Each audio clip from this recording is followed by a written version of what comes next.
What if the next global trade war isn't fought with tariffs or sanctions or angry headlines, but with a single building in southern China? For 50 years, the West assumed it wrote the rules of global commerce. That assumption just quietly collapsed. Inside one trade fair, more than 220,000 vehicles changed hands in a single month. Almost none of them were headed to the United States. This isn't an accident. It's a calculated, decade-long pivot, and most of the world still hasn't noticed. For years, America was told it could sit back, protect its own factories, and let the rest of the world wait. That comfortable story just ran out of road. By the end of this video, you'll understand why the 2026 Canton Fair may be the exact moment historians point to as the start of America's quiet exit from global trade. For nearly half a century, the West built its entire trade strategy on one comfortable idea: the world needs us more than we need it. American and European automakers treated electric vehicles as a side project, not a revolution.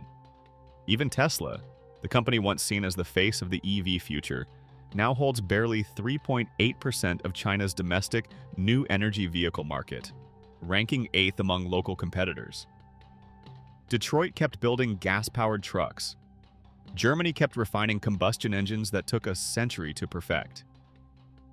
Washington poured billions into shoring up old energy supply chains, including a $2.7 billion contract in January 2026, just to restore domestic uranium enrichment, while the actual battlefield of global trade shifted somewhere else entirely.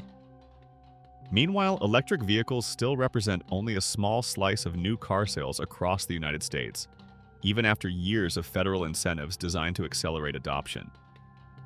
The infrastructure to support a true EV economy, charging networks, battery supply chains, affordable models, simply never scaled the way policymakers promised it would. Trade policy followed the same pattern. Tariffs were raised on Chinese imports, but tariffs only protect a market you already control. They do nothing for the markets you've never bothered to enter, and those are exactly the markets China spent the last decade quietly courting. The assumption in Washington was simple: innovation moves at America's pace, and China would eventually catch up on Western terms. That assumption was already obsolete. Then something shifted. In Guangzhou, the 138th Canton Fair opened its doors, an event with roots stretching back to 1957, built specifically to put Chinese manufacturing in front of the entire planet. But the 2026 edition felt different. China's new energy vehicle industry wasn't experimenting anymore. It was executing. In September 2025 alone, China exported 222,000 vehicles, double the number from 12 months earlier. BYD now commands roughly 28.5% of the domestic EV market on its own. Walk the show floor and the pricing tells its own story. A fully electric mini sedan, complete with a 6-hour charge time, listed at $6,800. A compact 2-seater EV with a 170-kilometer range, priced at just $9,000, FOB ready for export. Even a battery-powered mobile food cart, the kind that could replace an entire small business, priced at $1,400.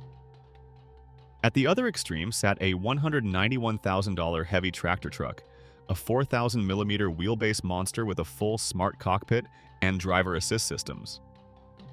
And rolling quietly through the crowd, an autonomous 12-seat shuttle bus, level 4 autopilot, zero emissions, priced near $200,000, designed for airports, resorts, and theme parks. Smaller manufacturers were just as aggressive. A right-hand drive electric tricycle built specifically for Southeast Asian and Southern African streets sat next to a sleek electric convertible prototype still waiting on its final name. And toward the premium end of the floor, a performance EV capable of sprinting from 0 to 100 kilometers per hour in 3.2 seconds carried a price tag of just $45,000, a fraction of what a comparable Western performance vehicle would cost. This wasn't a trade show. It was a pricing weapon aimed at every income bracket on Earth, except conspicuously one. But that's not the whole story. Walk the aisles and you don't hear American accents negotiating deals. You hear Spanish from Argentina, Russian from Moscow, Arabic from Yemen, Hindi from Hyderabad. Argentina's delegation didn't mince words. A new government had just opened the country to imports, and Chinese vehicles topped their shopping list.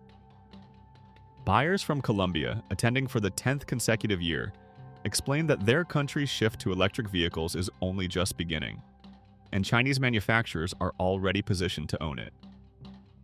Traders from India came specifically for auto parts and accessories, calling the fair one of the largest sourcing markets on the planet. A trade delegation from Russia, building on relationships they described as improving year after year, walked the halls scouting new suppliers entirely outside Western financial systems. And visitors from as far as Denmark, comparing the show to trade fairs back home, openly admitted that prices in Europe sit far higher than anything on display in Guangzhou, a gap they called impossible to ignore. What caught even seasoned trade analysts off guard wasn't the technology on display. It was the absence of American buyers in a hall full of every other nationality on Earth. Now, the West is scrambling. On January 14, 2026, the United States invoked Section 232, formally tying energy and manufacturing supply chains to national security, a legal mechanism typically reserved for genuine economic emergencies, not routine competition. European automakers, already roughly a decade behind in battery production, watched the European Union introduce significant tariffs of up to roughly 35% on Chinese-made electric vehicles in 2024. A defensive move that most economists on both sides admit is unlikely to fully close the cost gap. Inside boardrooms from Detroit to Stuttgart, executives are reportedly holding emergency strategy sessions, quietly scaling back EV production targets that looked confident just 2 years earlier. In the United Kingdom, the panic has turned physical. EV charging stations are being vandalized and stripped for scrap copper, sometimes for as little as 25 pounds worth of metal. While China has already built out more than 18 million charging stations nationwide, a network so dense it makes range anxiety almost irrelevant. Industry estimates now put Chinese battery and assembly costs somewhere between 30 and 40% below Western equivalents. That gap isn't closing, it's widening. Catching up isn't just difficult anymore. For some manufacturers, behind by close to a decade in both cost and software integration, it may already be mathematically impossible. This is what losing a trade war in slow motion actually looks like. Not a single dramatic headline, but hundreds of small ones, piling up month after month, each easy to dismiss on its own. And this is where the West may have made its fatal mistake, treating a pricing fair in southern China as a curiosity, instead of as the opening move in a global realignment. But here's what most people are completely missing. This was never just about cars. The Canton Fair is functioning as something closer to a quiet trade summit, one where China is rebuilding the architecture of global commerce around itself, not around Washington. The buyers from Argentina, Colombia, Yemen, Russia, and India weren't just shopping. They were signing the early contracts of an entirely new trade map, one where African, Latin American, and Southeast Asian markets buy directly from Chinese manufacturers, complete with financing, logistics, and even right-hand drive production, tailored specifically to markets the West has long ignored. By 2030, multiple trade research estimates project China's new energy vehicle exports could surpass 6 million units annually, with the overwhelming majority flowing to exactly these overlooked regions. None of those buyers need a single American dealership, a single American dollar transaction, or a single American approval to make it happen. This is economic statecraft wearing the disguise of a trade fair. And it works precisely because almost nobody in Washington is watching the floor of a convention center in Guangzhou. Think about what that actually means. Every business relationship formed this week in Guangzhou becomes another thread in a trade network with no American dollar required, no American port involved, and no American regulator able to slow it down. Multiply that by every Canton Fair still to come, and the picture gets clearer. This isn't a single event.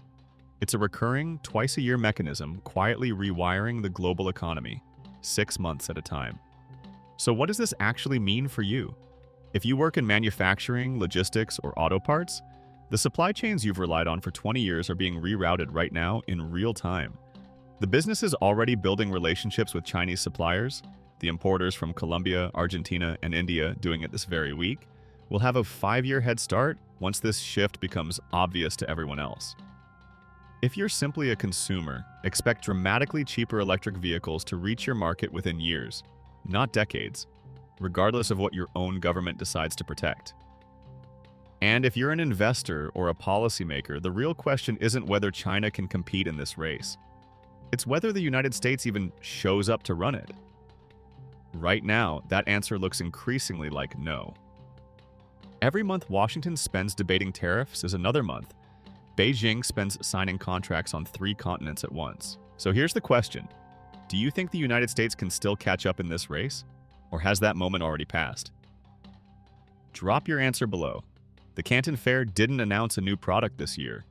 It announced a new world order, one built on price, speed, and a market America chose to ignore for too long. The electric future isn't coming. It's already been delivered, just not to the United States first. Every cart, every truck, every 12-seat shuttle bus we walked through this week was a small piece of evidence pointing at the same conclusion. The rules of global trade are being rewritten in real time, in a language Washington still hasn't bothered to learn. If this opened your eyes to what's really happening in global trade, you don't want to miss what we uncover next. Subscribe now because the next move in this story is already underway.